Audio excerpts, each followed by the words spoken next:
ST महामंडळात फक्त 20%च buses व्यवस्थित आहेत व 80% बसेस हे मुदत संपण्याच्या मार्गावर आहेत.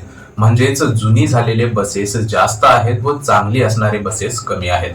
प्रवाशांना दिलेल्या सवलतींमुळे एसटीची प्रवासी संख्या खूप मोठ्या प्रमाणात वाढली हे खरे आहे, पण त्या प्रवाशांना सुरक्षित सेवा देण्यासाठी एसटी महामंडळाकडे चांगल्या बसेस कमी आहेत.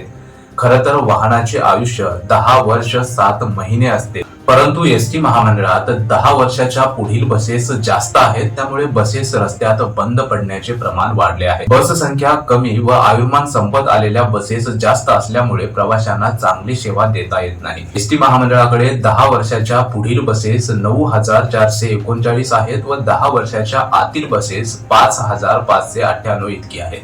म्हणजेच एसटी महामंडळाकडे सध्या टोटल 15,037 एवढेच बसेस आहेत. प्रवासी संख्या पाहता हा आकडा 20,000 असायला पाहिजे होता आणि या बसेस प्रमाणेच एसटीच्या कर्मचाऱ्यांचा देखील आकडा मोठा असायला पाहिजे होता, कारण एसटी कर्मचाऱ्यांची संख्या देखील फार कमी झालेली आहे. कारण जवळजवळ 8 वर्षांपासून एसटी महामंडळात कर्मचाऱ्यांची भरती नाही. प्रवाशांना चांगली सेवा द्यायची असेल तर चांगल्या बसेस व बसेसची देखभाल करण्यासाठी कर्मचाऱ्यांची पुरेशी संख्या असणे गरजेचे आहे. एसटी महामंडळाचे उत्पन्न बघितलं तर प्रति किलोमीटर 55 रुपये इतके आहे, तर प्रति किलोमीटर खर्च 58 रुपये इतका आहे.